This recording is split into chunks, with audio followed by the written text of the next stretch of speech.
उसी पुस्तक को भी मंगाया जाए। अगर उसमें राधा शब्द हो मैं मुंह नहीं दिखाऊंगा। विश्वनाथ चक्रवर्ती बता दे, अनुचार प्रकाश का बता दे, चूणिकाकार बता दे, और छोड़िए उन बातों को। आज के बाद ये मत कहना कि कृष्ण भगवान नहीं है।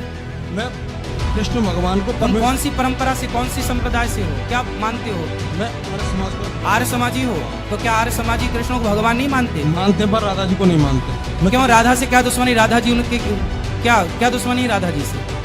और अभी तो तुम कह रहे थे कि हम कृष्ण को भगवान नहीं मानते, महापुरुष मानते हैं। अभी तुम बयान बदल लिए। तो दर्शकों, राधा जी कौन थी और इसका प्रमाण कहाँ है? बहुतों के मन में ये सवाल उठते हैं, लेकिन जवाब सिर्फ कहानियों में नहीं, शास्त्रों में छुपा है। राधा जी की भगवान श्री कृष्ण की पत्नी थी और उनका विवाह 7 वर्ष की आयु में हुआ था। लेकिन सबसे चौंकाने वाली बात यह है, मनुस्मृति और वेदों में बाल विवाह के लिए साफ मना किया है। तो क्या जो परंपरा आज तक चली आ रही है वो सही है या सिर्फ परंपरा के नाम पर ढोंग रचा जा रहा है? आइए जानते हैं इसके पीछे का रहस्य इस वीडियो में। अगर आप हमारे चैनल पर पहली बार आए हैं तो वीडियो को लाइक करें, चैनल को सब्सक्राइब करना ना भूलें। तो चलिए शुरू करते हैं। मेरा सवाल है गुरुजी कि राधा कौन थी और कहाँ लिखा हुआ है उनके बारे में?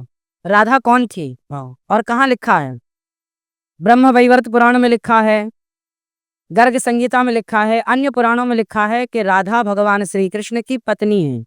उनका विवाह कब हुआ था? उनका विवाह गर्ग संहिता के अनुसार जब भगवान की आयु लगभग 7 वर्ष की थी तब भगवान का विवाह यही भांडीर वट में हुआ था। हमारे जो मनुस्मृति और वेदों में बाल विवाह निषेध है। हैं? मनुस्मृति में और वेदों में हाँ। बाल विवाह निषेध है हमारे यहाँ पर। हाँ भाई, पहले बाल विवाह ऐसा नहीं होता बेटा। पहले विवाह हो जाता था और विवाह होने के बाद बहुत टाइम बाद विदाई होती थी। सुना है परंपरा? जब लड़की और लड़का मैच्योर हो जाते थे तब उनकी विदाई होती थी। सुना है ये बात अपने पूर्वजों से? सुना तो है, पर हाँ। फिर मनुस्मृति में वेदों में ऐसा लिखा नहीं हुआ है क्या नहीं लिखा कि बाल विवाह करना चाहिए। मनुस्मृति भाई, बाल विवाह की परंपरा आज बनी है। हमारे यहाँ बाल विवाह इत्यादि, हमारे यहाँ जो विवाह परंपरा थी वो विवाह टाइम से हो जाता था और टाइम से विवाह हो जाना सही भी है। आज जितने भी केस लड़का लड़कियों के भागने के हैं वो समय से विवाह ना करने के हैं। इसलिए भगवान पहले जैसे हमारे दादा दादियों में भी विवाह हो जाता था, लेकिन जब लड़की समझदार हो जाती थी तब उसका विदाई बाद में होती थी। ये परंपरा रही है। मैंने ब्रह्म पुराण में पढ़ा है कि राधा जी है ना, जो कृष्ण भगवान थे, यशोदा मैया थी, उनके भाई की घरवाली का भी नाम राधा था। ये ब्रह्म पुराण खुद मैंने पढ़ा गुरु जी। राधा नाम तो बहुत लोगों का हो सकता है, उसमें क्या है, पर जो राधा से भगवान का विवाह हुआ वो वृषभानु नंदिनी है। पर गुरु जी महाभारत में राधा जी का कहीं नाम नहीं आता है। किसका? राधा जी का कहीं नहीं नाम ना। बेटा महाभारत पढ़े हो पूरा? हाँ। कितने श्लोक हैं महाभारत में? श्लोक तो काफी है। कितने? जो आर्य समाज वाले में उनमें लगा और जो गीता ग्रुप प्रेस वाले वो। हाँ तो कितने हैं बताओ ना, कितने खंड है बताओ। गीता प्रेस गोरखपुर में जो महाभारत छपी उसके कितने खंड हैं? मैंने जो भीष्म पर पढ़ा है ना उसमें केवल भीष्म पर में पढ़ लिया और क्या, तो उससे सब पता लग जाएगा। गीता जी में भी कृष्ण भगवान ने जो कहा है उन्हीं कृष्ण भगवान पुराणों के हिसाब से जो कृष्ण वो अलग है, गीता जी के हिसाब से वो कृष्ण अलग है। ले, अच्छा ज्ञान लेके कहाँ से आए हो ये वाला? जो गीता कही कृष्ण अलग हैं और दूसरे कृष्ण कौन बता रहे हो? वो पुराण वाले कृष्ण वो भी अलग है। ये कहाँ सीख लिया आपने? कौन कचरा भर दिया आपके दिमाग में? कचरा गुरु जी नहीं, मैं भी काफी दिन से पढ़ रहा हूँ। क्या पढ़ रहे हो? हैं? क्या पढ़ रहे हो? मैं गीता जी पढ़ता हूँ प्रतिदिन, हनुमान चालीसा। गीता जी में कितने श्लोक हैं? 700 श्लोक हैं। पहला श्लोक बताओ। संस्कृत पढ़ना नहीं, हिंदी बता सकता हूँ। हाँ हिंदी बताओ। जो युद्ध स्थलों के बारे में बताया गया अर्जुन को, वो जो वो ध्यान नहीं आ रहा मेरे को, इसका ध्यान नहीं आ रहा है और पढ़े पूरी हो। और क्या? तो फिर उल्टा पढ़ लिया आपने। उल्टा नहीं गुरु जी, तो सीधा बताओ। आपको मैं बताऊं गुरु, मैं प्रतिदिन सुनता हूँ, 1-1.5 साल हो गए प्रतिदिन। जो पुराणों में कृष्ण है हाँ। वही गीता वाले कृष्ण है। कृष्ण 2 नहीं है, नारायण ही कृष्ण है, एक कृष्ण है। काहे तुम रायता फैला रहे हो कि 2 कृष्ण और 3? कहाँ पढ़ लिया? किस पुराण में पढ़ लिया कि 2-4 कृष्ण के बारे में? झूठ ही फैलाए जा रहे हो। झूठ ऐसे तो कितने हिंदुओं को तुम खुद बरगला दोगे। नहीं गुरु जी, खुद मैं कृष्ण भक्त हूँ। हाँ तो फिर काहे 2 कृष्ण की बात कर रहे हो जब कृष्ण एक हैं?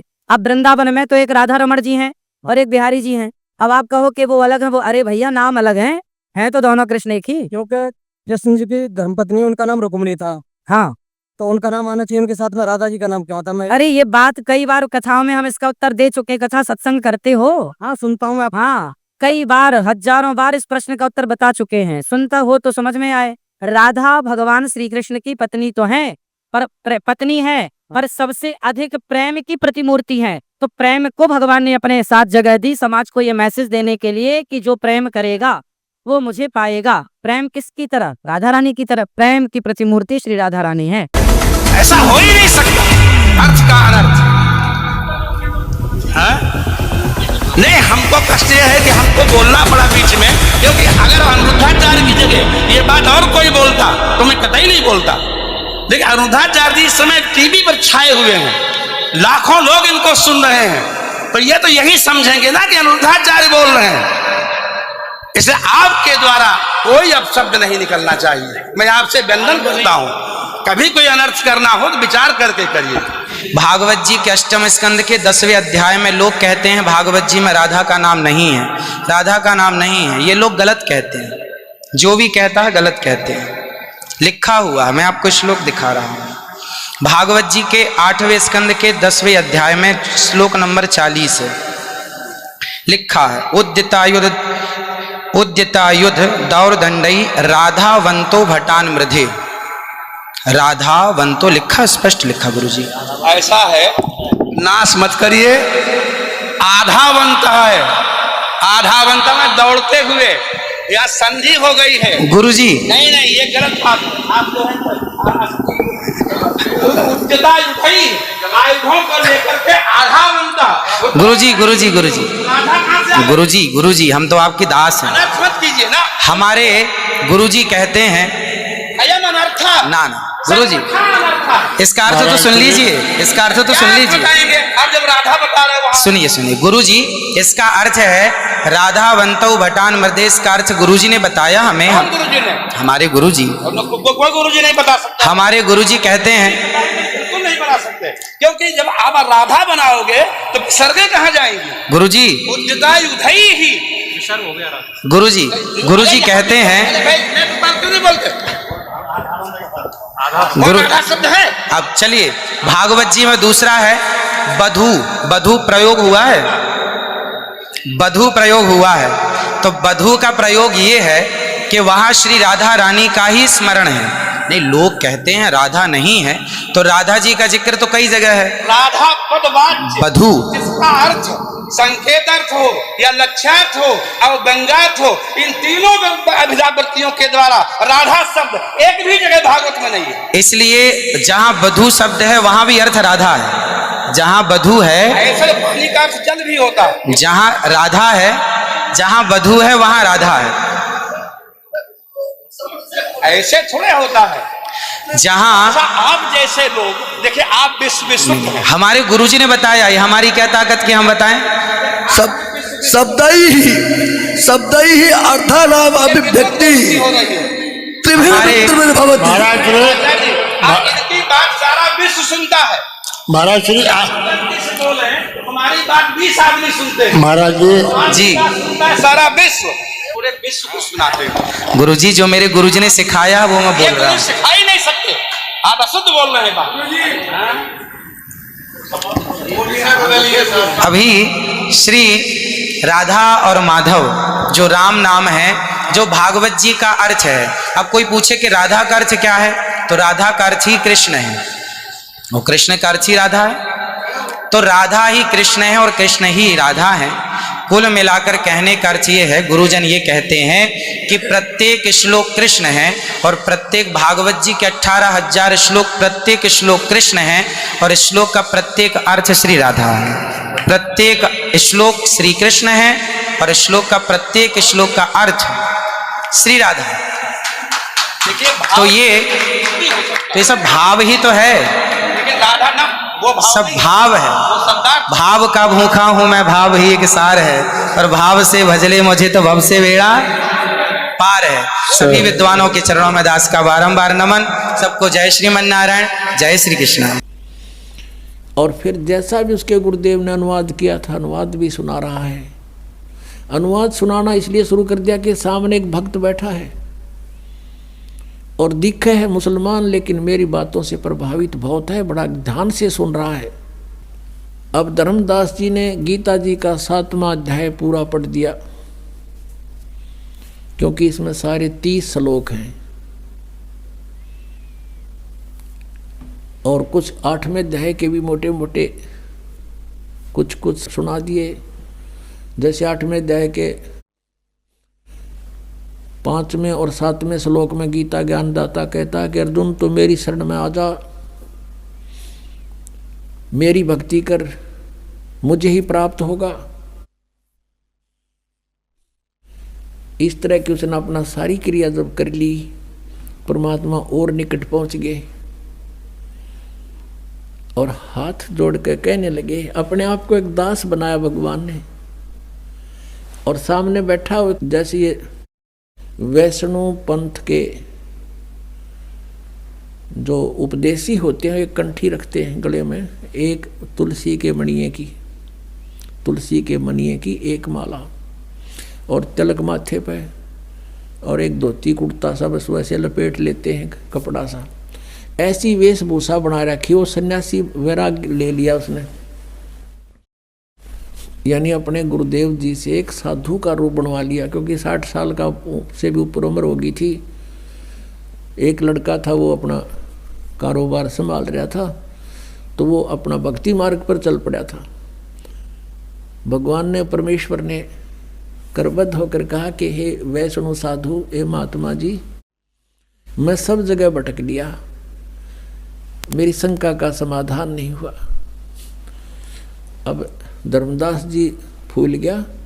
अकबोल भक्त, क्या समस्या है तेरी? कि मुझे एक प्रश्न का उत्तर नहीं आया, किसी ने नहीं बताया। क्या? कि कौन ब्रह्मा का पिता है, कौन विष्णु की माँ, और शंकर का दादा कौन है, हमको दे बता। धर्मदास जी हंसे पहले तो कि वाह भाई वाह, आपको हमारे हिंदू सदग्रंथों का पता नहीं, इसलिए आप ऐसा बोल रहे हैं। भक्त, ये तो अजरो अमर हैं, इनके कोई माता पिता नहीं है, ये तो सर्वेश्वर हैं, ब्रह्मा विष्णु जी शिव जी, ये तो बड़े समर्थ शक्ति हैं, अजन्मा है, इनका कोई माता पिता। परमेश्वर ने कहा कि आप अपने सदग्रंथों से परिचित नहीं हैं महात्मा जी। श्री देवी भागवत में पढ़कर देखो, तीसरे स्कंद में, इनकी जन्म मृत्यु होती है, ये अविनाशी नहीं है। अब उस समय ये संस्कृत में थे सारे, तो वो उसने एक ब्राह्मण से पूछा कि ब्राह्मण इसमें कहीं लिखा है? तो ब्राह्मण ने कहा, पढ़कर सुना तीसरे स्कंद में। ब्राह्मण पढ़ता पढ़ता एकदम चुप हो गया, कहने लगा, भाई लिखा था, पर ये तो वैसे लिख दिया होगा। अब धर्मदास के वह बात खटकता गई, वे वैसे गीता इन कैसे पुराणों वैसे कैसे लिख दिया। फिर परमात्मा ने कहा कि बात सुनो, आप 7वें अध्याय को पढ़ रहे हो, 7वें अध्याय में इस गीता जी के पढ़ने से क्या लाभ होगा आपको? यदि मैं भी पढ़ने लगूं, आपका अनुयायी बनूं, तो इस गीता जी के नित पाठ से क्या लाभ होगा, ये बताओ मुझे। धर्मदास जी ने कहा कि इससे ये मोक्ष होता है। एक राजा ने पढ़ी थी, उसको संतान होगी, एक ने ऐसा पढ़ा था, उसको ऐसे हो गया। परमात्मा ने प्रश्न किया कि एक किसान का पुत्र था, एक किसान था, उसके वृद्ध अवस्था में एक पुत्र प्राप्त हुआ, इकलौता। अब किसान ने सोचा कि मेरी मृत्यु के बाद कहीं ये पुत्र मेरे व्यवसाय से अपरिचित ना रह जावे, मैं ये युवा होगा तब तक मेरी मृत्यु हो जाएगी। उसने अपना सारा अनुभव एक बही में लिख दिया पैड पे, और कहा, बेटा जब तू सियाना हो जा, बड़ा हो जा, खेती करने लगे, तो मेरे इस लेख को अवश्य पढ़ना। अब वो किसान का पुत्र उसको पढ़ रहा अपने पिता की मृत्यु के उपरांत, उसके द्वारा दिए गए अनुभव के उस लेख को डेली पढ़ता है। तो उसको डेली पढ़ने का क्या उद्देश्य है उसका? परमात्मा कहते हैं उसका उद्देश्य यही होगा ना कि उस जैसे पिताजी ने कहा वैसे बीज बोए, वही कणक बीजे, उसका उसी तरह उसी सीजन में उसकी बिजाई करे, और उसी तरह समय समय पर उसमें सिंचाई करे। कहा जी हाँ बिल्कुल ऐसा ही है, और उसका फायदा क्या लिखने का? और वो गेहूं के स्थान पर तो भांग बोए, गेहूं के बीज के स्थान पर भांग बो रहा हो तो कैसा है वो किसान? अगो तो मूर्ख है, मूर्ख है तो वही बोनी तो लिख रखा है, लिखा हुआ उसमें। तो भगत जी जो आपकी गीता जी में लिखा है, आप वही बीज बोगे, वही शास्त्र अनुकूल साधना करोगे, वही नाम जाप करोगे तो लाभ होगा। बीज भक्ति का नाम है और बाकी जो धार्मिक क्रिया है ये खाद और पानी सिंचाई है। तुमने बीज ही गलत बो रखा है। गीता जी में कहीं पर है हरे राम हरे कृष्ण, कृष्ण कृष्ण हरे हरे, सीताराम राधे श्याम, राधे राधे श्याम मिला दे, ओम नमः शिवाय, ओम भागवते वासुदेव नमः, है तेरी गीता जी में कहीं लिखा? नहीं। फिर तू इन रट्टा लाने लग गया तो उस किसान के मूर्ख पुत्र से कम है? अरे जो गीता में लिखा वैसे ही करोगे तो लाभ होगा। इसमें एकादशी का व्रत लिखा कहीं? छठे अध्याय के 16वें श्लोक में मना किया है कि अर्जुन ये योग यानी साधना भक्ति ना तो अधिक खाने वाले की और ना बिल्कुल ना खाने वाले की कभी सफल नहीं होगी। बिल्कुल ना खाना व्रत रखना एकादशी का, सारा दिन भूखे मरते हो तुम। अब गीता पढ़ते उसने रखी थी, गोट रखी थी धर्मदास जी ने, परमात्मा की एक एक बात छाती में लग गई थी।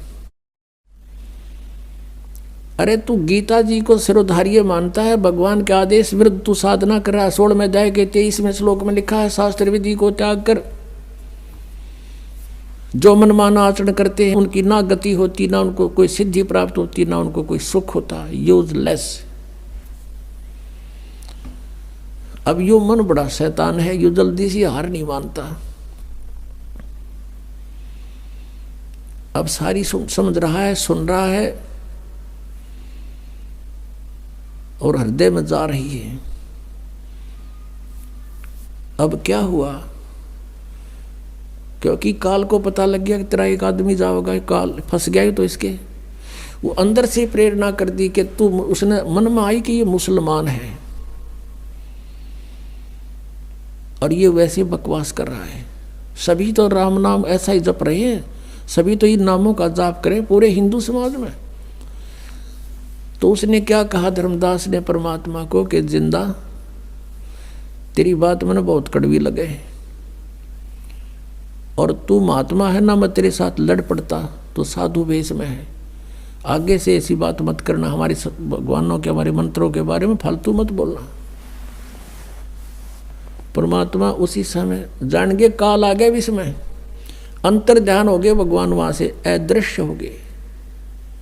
अब सामने आदमी बतलावे, अरे एकदम ओझल हो जाए तो कलजा पाट जा।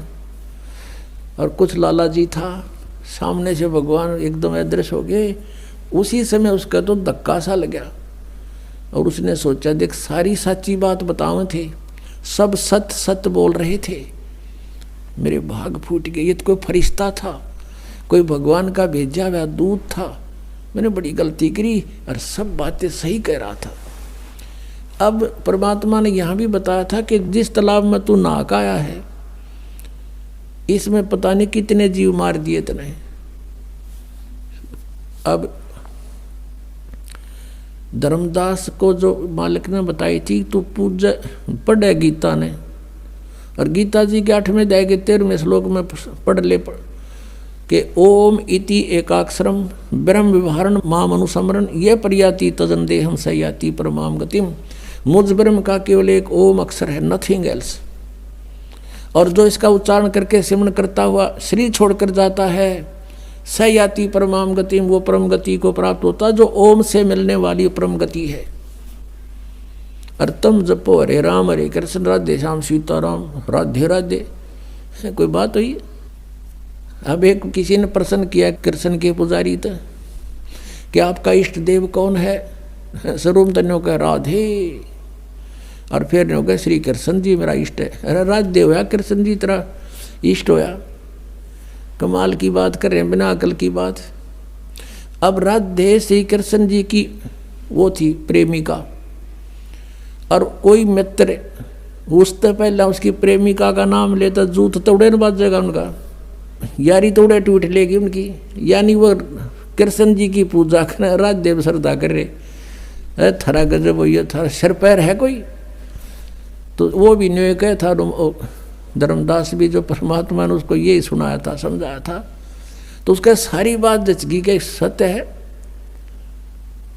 अगर आप ये वीडियो YouTube पर देख रहे हैं तो हमारे चैनल को सब्सक्राइब करें और बेल आइकन को दबाना ना भूलें। इस वीडियो को देखने के बाद आपकी क्या राय है कमेंट में जरूर बताएं। ऐसी ही और वीडियो देखने के लिए हमारे चैनल को सब्सक्राइब करें और वीडियो को ज़्यादा से ज़्यादा शेयर करें। धन्यवाद।